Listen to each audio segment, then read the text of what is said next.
Wih, Pak Saudara, mungkin semua tahu Pak Saudara ya, bahwa NTT itu jarang disorot di media-media nasional begitu Pak Saudara. Kalau mungkin dulu ketika ada artis-artis yang belakangan ini dari NTT itu ada beberapa, yaitu nama NTT diangkat begitu ya.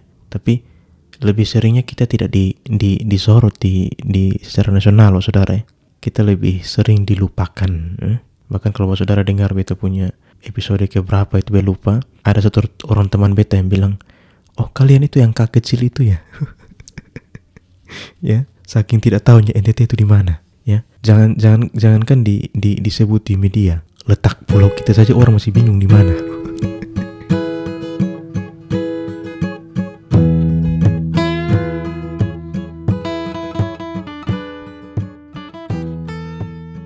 Tapi beberapa hari yang lalu kemudian beta baca di medsos, NTT disebut nih ya.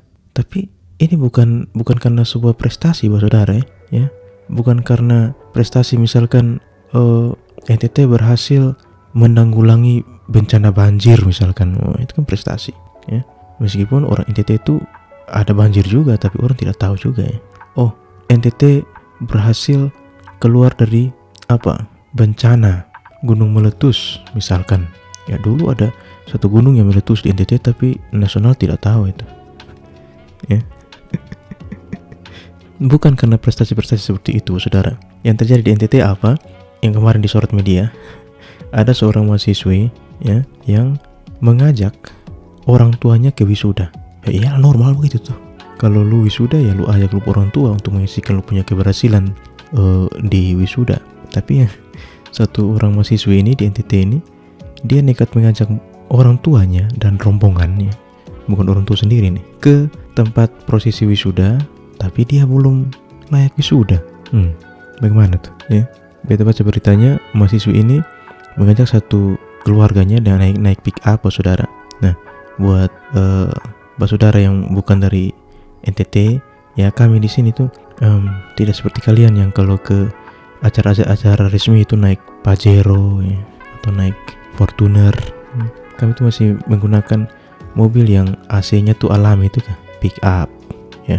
Di beberapa daerah yang lain masih pakai Autocold. Tahu Autocold? Itu kan truk yang kalau di daerah kalian mungkin pakai untuk angkut pasir, angkut apa ya, di tempat kami tuh jadi auto penumpang. Anyway, kembali ke cerita tadi. Jadi si mahasiswa ini ajak orang tua dan rombongannya ke acara prosesi wisuda padahal dia belum wisuda. Dia belum layak wisuda. Bukan belum layak, memang belum waktunya dia wisuda gitu. Karena kita baca beritanya itu sampai di tempat prosesi wisuda, kemudian ada dosennya yang lihat, aduh apa nih mama, ini anak nih belum bisa wisuda, kok dia belum selesaikan, dia punya banyak tunggakan, mungkin ada mata kuliah atau ada beberapa tahap yang harus dia lewati untuk skripsi misalkan, dia belum. Nah kemana kok dia wisuda? Nah setelah itu rombongannya pulang saudara. Ini yang kemarin sih, makanya NTT sedikit disebut di media nasional. Bukan sebuah prestasi saudara, sebuah keanehan. Ya, oke lah. Coba kita posisikan kalau beta mahasiswa dan beta sudah semester akhir, beta sulit teman semua wisuda, beta pasti akan ada di poin dimana beta juga, aduh beta kapan nih ya. Tapi nampaknya beta tidak akan sampai ajak beta punya orang tua rumpi posisi wisuda, ternyata beta belum layak wisuda ya. Mudah-mudahan ini pertama dan terakhir Pak Saudara ya. Mungkin Pak Saudara di luar NTT ataupun di luar timur ya, wisuda itu merupakan suatu kebanggaan sih.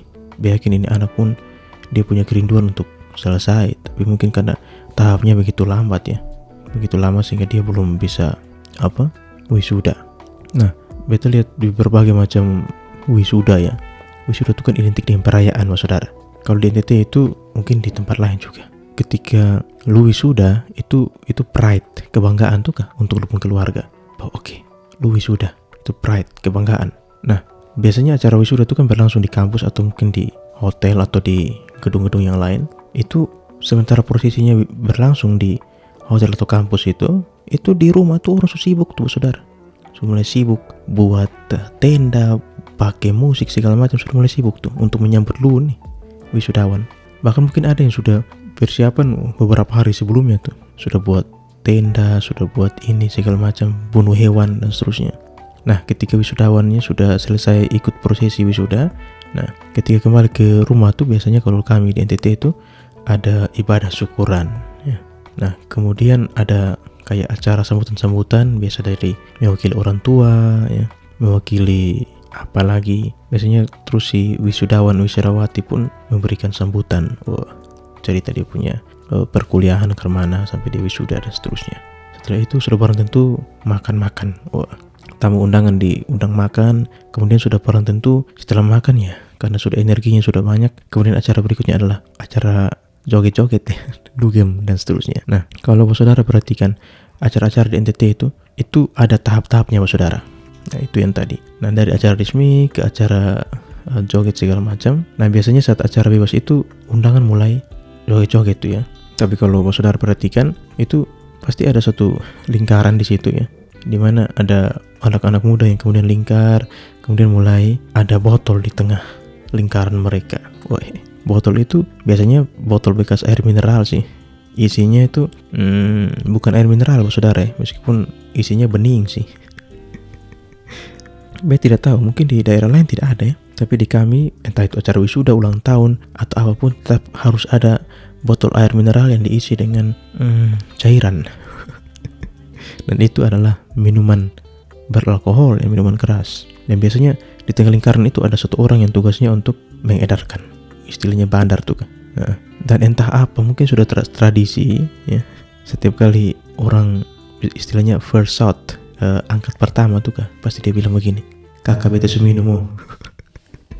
Biasanya begitu tuh. Itu bentuk dari penghargaan dan penghormatan kepada rekan-rekan dalam lingkaran itu. Nah, itu kalau yang terjadi saudara. Dan tahap selanjutnya adalah biasanya botol pertama tuh orang masih jaim-jaim saudara, masih mungkin masih adaptasi. Tapi kalau sudah botol kedua, botol kesekian, biasanya orang lebih berani tuh saudara. Berani apa?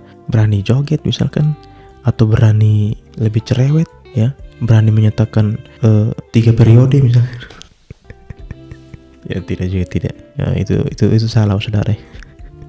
Ya, kemudian orang pun kemudian lebih berani saudara ketika sudah botol ketiga, keempat dan seterusnya. Nah, itu juga didukung dengan suasana saudara. Lu kalau di lingkungan pesta wisuda, pesta nikah atau pesta-pesta yang lain, kalau di kami di sini ya, itu suasananya juga didukung dengan musik saudara. Nah, biasanya di awal pesta itu ketika masih banyak tamu undangan yang resmi, kayak mungkin bupati, anggota DPR, kepala desa, tokoh adat istiadat segala macam, pokoknya yang orang-orang tua masih banyak, itu aturan lagunya beda saudara. Istilahnya 61 atau 51 mungkin ada juga. Artinya kalau 61, 6 lagu dansa, 1 lagu dugem, lagu joget itu kan.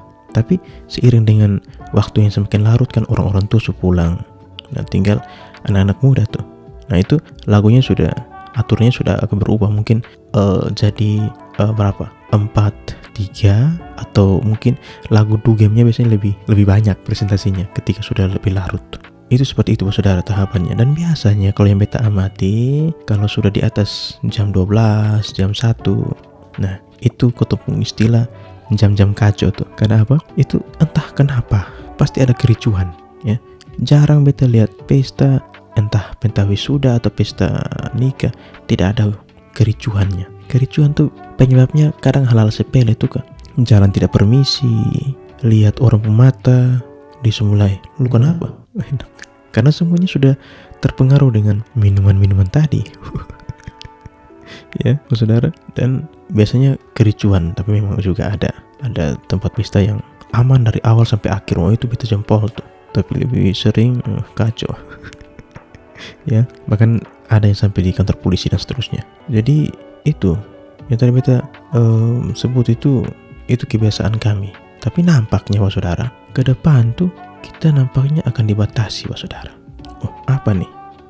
Kenapa dibatasi? Ya, sekitar 3-5 tahun ke depan tuh nampaknya tidak bisa lagi tuh kita